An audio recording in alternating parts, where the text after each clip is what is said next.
Sir, Palakkad ഒരു brewery വരുന്നു. അപ്പോൾ അതിൽ അഴിമതി എന്നൊക്കെ പറഞ്ഞാണ് കോൺഗ്രസിൻ്റെ എതിർപ്പ്. അത് കുടിവെള്ളത്തെ ബാധിക്കും എന്നാണ് CPIയും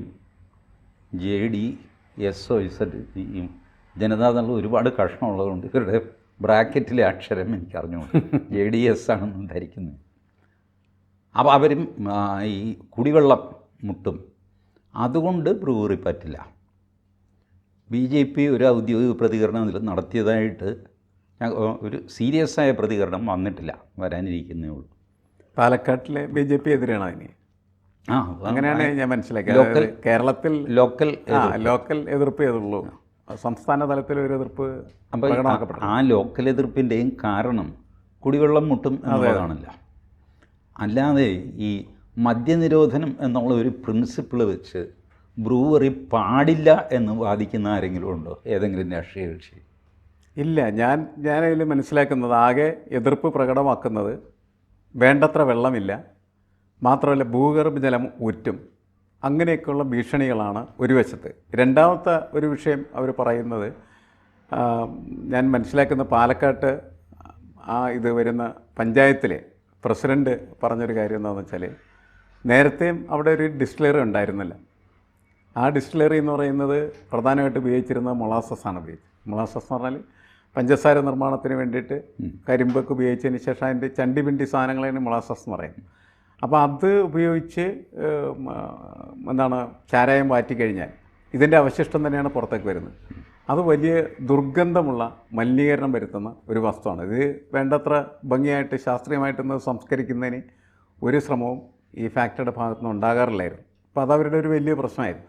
അതേപോലത്തെ ഒരു പ്രശ്നം ഇതിനകത്ത് വരാൻ സാധ്യതയുണ്ടെന്ന് വെച്ചാൽ രണ്ട് വിഷയമാണ്. ഒന്ന് വെള്ളമില്ല, രണ്ടാമത്തെ എന്താണെന്ന് വെച്ച് കഴിഞ്ഞിട്ടുണ്ടെങ്കിൽ പരിസ്ഥിതി മലിനീകരണം. ഈ രണ്ട് വിഷയമാണ് എതിർക്കപ്പെടുന്നത്.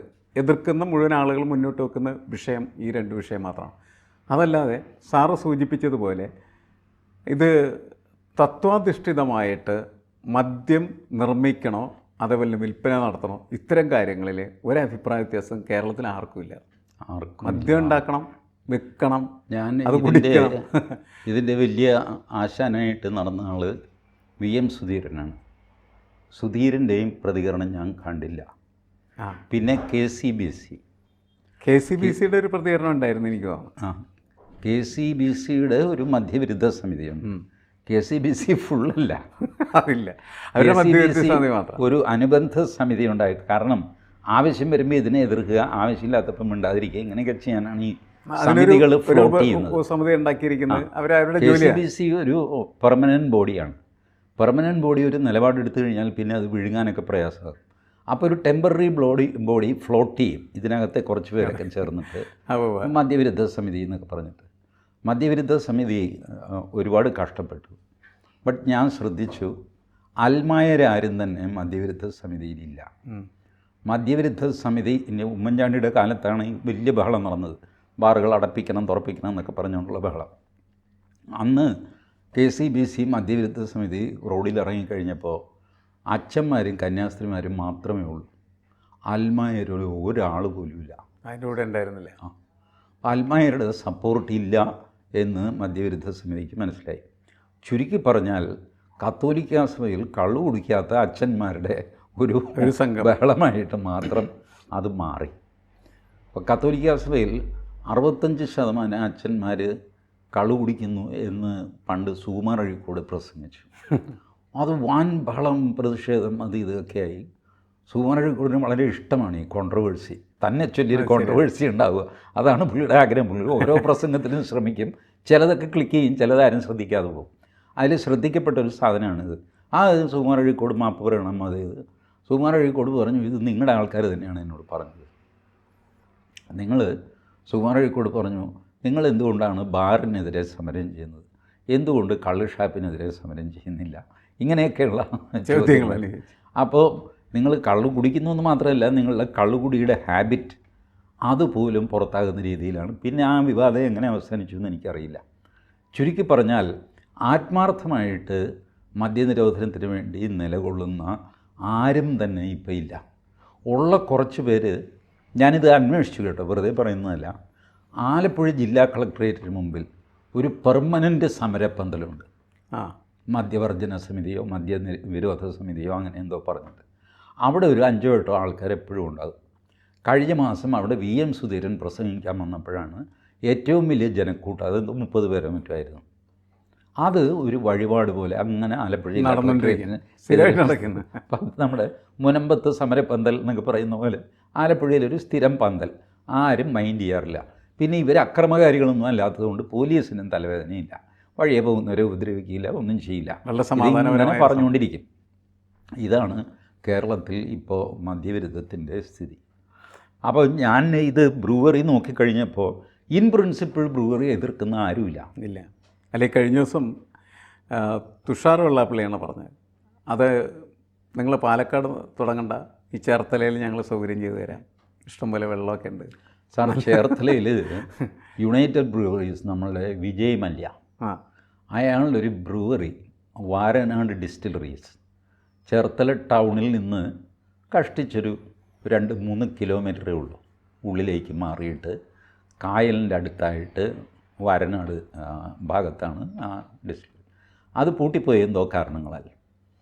അപ്പോൾ അവിടെ ഭരിച്ചിരുന്നതൊക്കെ CITയും നമ്മൾ ഗൗരിയമ്മയുടെ ഉടക്ക് തുടങ്ങുന്നതാണ്. ഈ മക്ഡോവൽസ് അല്ലേ ഉദ്ദേശിക്കുന്നത്? മാക്ഡോവൽ ഡിസ്റ്റിലറീസ് വലിയ സമരങ്ങളൊക്കെ പിന്നെ അത് തുടർന്നിരുന്നതാണ്. എങ്ങനെയാണ് പൂട്ടിയെന്ന് എനിക്കറിയാം. പൂട്ടിപ്പോയി. അവിടെ വീണ്ടും തുടങ്ങാം.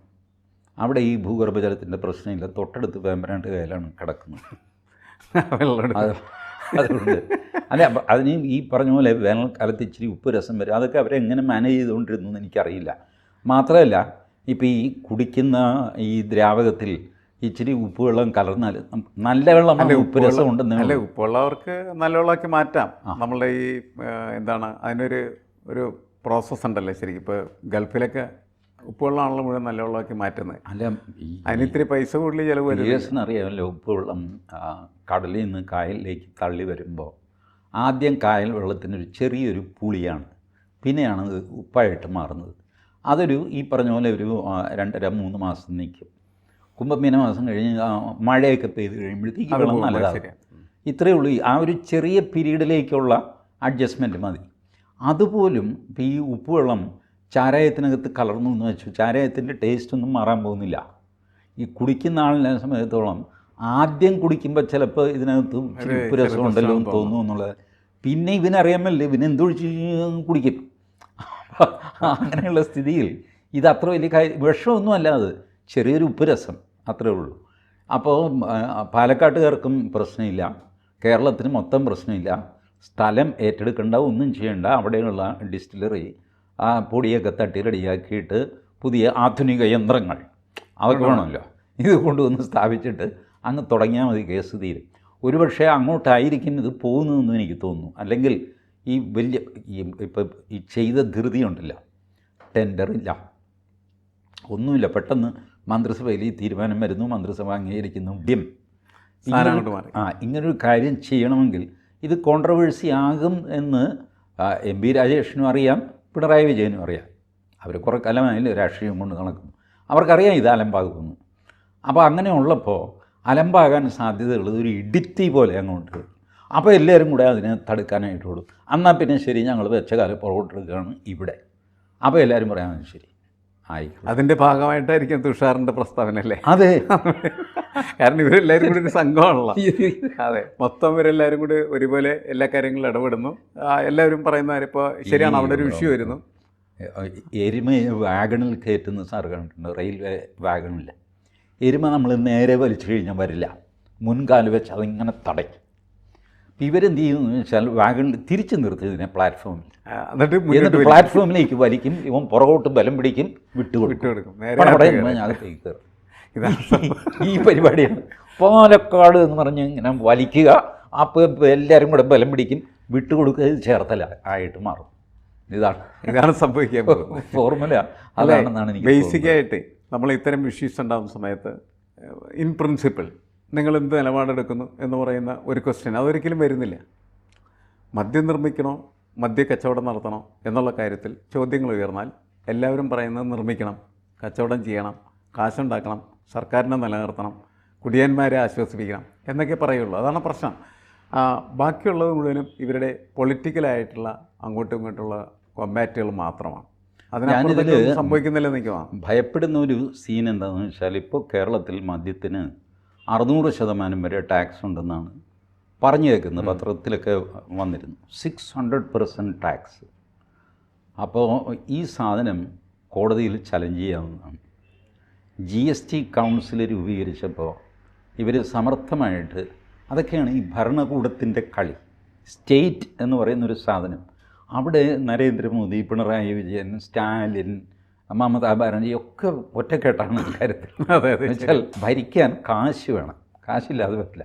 ഇപ്പോൾ GST കൂടിയപ്പോൾ സമർത്ഥമായിട്ട് ഇവർ പെട്രോളിയം പ്രോഡക്ട്സും ആൽക്കഹോളും GSTയുടെ പരിധിയിൽ നിന്ന് മാറ്റി. അത് സംസ്ഥാനങ്ങൾക്ക് ഇഷ്ടം പോലെ ചെയ്യാമെന്നൊക്കെ പറഞ്ഞ് കേന്ദ്രത്തിന് ഇഷ്ടം പോലെ ചെയ്യാം. എനിക്കും കാശ് വേണം, തനിക്കും കാശ് വേണം. ഞാനും സാറും ചേർന്ന് കൗൺസിലിൽ ബാക്കിയെല്ലാം അരി, ധാന്യം, പച്ചക്കറി, അതിൻ്റെ എല്ലാം നമ്മൾ അങ്ങ് തീരുമാനിച്ചു. ബാക്കി 2 സാധനം നമ്മൾ 2 പേരും കൂടി അത് തീരുമാനിക്കുന്നത്. മറ്റേ സാധനം അത് നിങ്ങളുടെ ഇഷ്ടം. പെട്രോളിയം ഉൽപ്പന്നങ്ങളുടെ കാശ് മുഴുവനും കേന്ദ്രം കൊണ്ടുപോകും. അപ്പോൾ അങ്ങനെയാണ്. പക്ഷേ ഈ സാധനത്തിന് ഇത്രയധികം ടാക്സ് കൊണ്ടുവന്നു കഴിഞ്ഞാൽ ഇത് ഭരണഘടനയുടെ ഇക്വാലിറ്റി ഒക്കെ വെച്ചിട്ട് കോടതിയിൽ ചോദ്യം ചെയ്യാൻ പറ്റും. ഇപ്പോൾ ആളുകൾ കോടതിയിൽ ചോദ്യം ചെയ്യാത്ത എന്താണെന്ന് വെച്ചാൽ, മദ്യത്തിന് ഇങ്ങനെ ടാക്സ് കൂട്ടുന്നത് ശരിയല്ല എന്ന് പറഞ്ഞൊരു പരാതിക്കാരൻ പോയാൽ അയാൾ മദ്യപാനിയാണെന്നൊരു അർത്ഥം അതിനുണ്ടല്ല.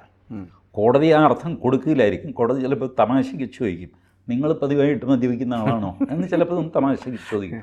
അത് ഹെഡ്ലൈനായിട്ട് മാറും. അതിൻ്റെ നാണക്കേടൊക്കെ വിചാരിച്ചിട്ടാണ് ആരും കേസിന് പോകാൻ നിൽക്കുന്നത്.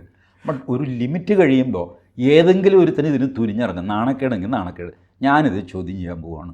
അങ്ങനെയാണെങ്കിൽ ചിലപ്പോൾ കോടതി ഇടപെടാൻ. കാരണം 600% അത് സത്യമാണ്. അല്ല, 600% ടാക്സ് മാത്രമല്ല എൻ്റെ വിഷയമായിട്ട് എനിക്ക് തോന്നുന്നു. അപ്പോൾ ഇവർ പറയുന്നതെന്ന് വെച്ചാൽ ഈ എന്താണ്, അരി, ഗോതമ്പ്, മരക്കിഴങ്ങ്, പിന്നെ ഉരുളക്കിഴങ്ങ്, ബാർലി, ഇങ്ങനെയൊക്കെയുള്ള ധാന്യങ്ങളിൽ നിന്നാണ് ഇത് നിർമ്മിക്കാൻ പോകുന്നത്. അതിനുള്ള സാധ്യത വളരെ വിരളമാണെന്ന് നിൽക്കുന്നത്. ഇതെല്ലാം സ്റ്റാർച്ചി മെറ്റീരിയൽസാണ്. അപ്പോൾ ഈ സ്റ്റാർച്ചി മെറ്റീരിയൽസിൽ നിന്ന് അത് നിർമ്മിക്കുന്നതിന് വേണ്ടി വരുന്ന ചിലവ് കുറച്ച് കൂടുതലാണ് ശരിക്കും. അതിനേക്കാൾ വളരെ എളുപ്പമാണ് ഇവർക്ക് ഇത് കെമിക്കലായിട്ട് നിർമ്മിക്കൽ. എത്തീൻ എന്ന് പറയുന്ന വാതകത്തെ ഹൈഡ്രോളിസിസ് ചെയ്താൽ, എത്തീനിലേക്ക് വെള്ളം ചേർത്ത് കഴിഞ്ഞാൽ ഇതേ ആൽക്കഹോളായി. ശരിക്കും തത്വത്തിൽ കുടിയാന്മാർ കുടിക്കാൻ പാടില്ല അത്. കാരണം അതൊരു കെമിക്കൽ സാധനമുള്ള. മറ്റത് അങ്ങനെയല്ല. ഈ നമ്മൾ എന്താണ് ചെയ്യുന്നത്, പുളിപ്പിച്ച് ശരിയാക്കി എടുക്കുക, ഫെർമെൻറ്റേഷൻ പ്രോസസ്സിലൂടെ ഉണ്ടാക്കുന്നതാണ് കഴിക്കേണ്ടതെന്നാണ് പറയണം. പക്ഷേ മറ്റു വിധത്തിൽ ചെയ്തിട്ട് എന്താ സംഭവിക്കാമെന്നൊന്നുമില്ല. ഇതേ ആൾക്കോൾ വരുന്നു, അതിൻ്റെ അകത്തൊക്കെ ബ്ലെൻഡ് ചെയ്യുന്നു പല മിശ്രങ്ങളും, ബ്രാൻഡി, വിസ്കി, റം, എന്താണ് ജിന്ന്, ഇങ്ങനെ പല സാധനമായിട്ട് കൺവെർട്ട് ചെയ്ത് കൊടുക്കുന്നു. വോഡ്ക, എന്തും ആക്കാം. അപ്പോൾ അങ്ങനെ കൺവെർട്ട് ചെയ്തിട്ടായിരിക്കും മിക്കവാറും ഇവിടുന്ന് ഈ സാധനം വരുന്നത്. അതിൻ്റെ ചിലവ് വളരെ കുറവായിരിക്കും. ഇപ്പോൾ 700 രൂപയ്ക്ക് ഒരു ബോട്ടിൽ ചെയ്ത് കൊടുക്കുന്ന സാധനത്തിന് 10 രൂപ ചിലവുണ്ടാവുള്ളൂ. എത്ര ശതമാനമാണ് സാർ അതിൻ്റെ വില വർദ്ധിപ്പിക്കുക? ടാക്സ് വേറെ സർക്കാർ പിടിച്ചെടുക്കുന്നത്. ഞാൻ പറഞ്ഞ ഉൽപ്പന്നം ഉൽപ്പാദിപ്പിക്കുന്നതായിട്ടുള്ള ഫാക്ടറിയെ സംബന്ധിച്ചിടത്തോളം അവർക്കുണ്ടാകുന്ന ലാഭം എന്ന് പറഞ്ഞാൽ വളരെ വലുതാണ്. 60% കൂട്ടിയിട്ട് അതിൻ്റെ പുറത്ത് സർക്കാരിൻ്റെ ടാക്സ്. അതെ, അങ്ങനെയാണ്. അങ്ങനെ ഇത് മൊത്തം എന്ന് പറഞ്ഞിട്ടുണ്ടെങ്കിൽ വലിയ വലിയ വലിയ കൊള്ളലാഭം ഉണ്ടാകുന്ന ഒരു മേഖലയാണ്. അതിലിപ്പോൾ ഒച്ചയും ബഹളമൊക്കെ ഉണ്ടാകും. കുറേയൊക്കെ അങ്ങോട്ടും ഇങ്ങോട്ടൊക്കെ പങ്കിട്ടെടുത്ത് കുറച്ച് ദിവസം കഴിയുമ്പോൾ തീരും. അങ്ങനെയാണ് നമ്മൾ വിചാരിക്കുക. അതെ, സാധാരണ ഇത്തരം വിവാദങ്ങൾ അവസാനിക്കുന്നത് അങ്ങനെയാണ്. എൻ്റെ പങ്ക് സാർ പറയും ഒരു 100 രൂപ കൂടെ കൂടുതൽ തരാൻ, താനൊന്നും മിണ്ടാതിരിക്കുന്നു. ഞാൻ 100 പോരാ 150 തന്നാൽ ഞാൻ മിണ്ടാതിരിക്കാം. കഴിഞ്ഞു. അതങ്ങനെ അവസാനിക്കട്ടെ അല്ലേ? ഇതെങ്ങനെ തന്നെ അവസാനിക്കുള്ളൂ. അങ്ങനെ കാത്തിരിക്കാം. ശരി സാർ. കൂടുതൽ വാർത്തകളും വിശേഷങ്ങളും നിങ്ങളിലേക്ക് എത്താൻ ABC മലയാളം സബ്സ്ക്രൈബ് ചെയ്യുക, ബെൽ ബട്ടണും അമർത്തുക.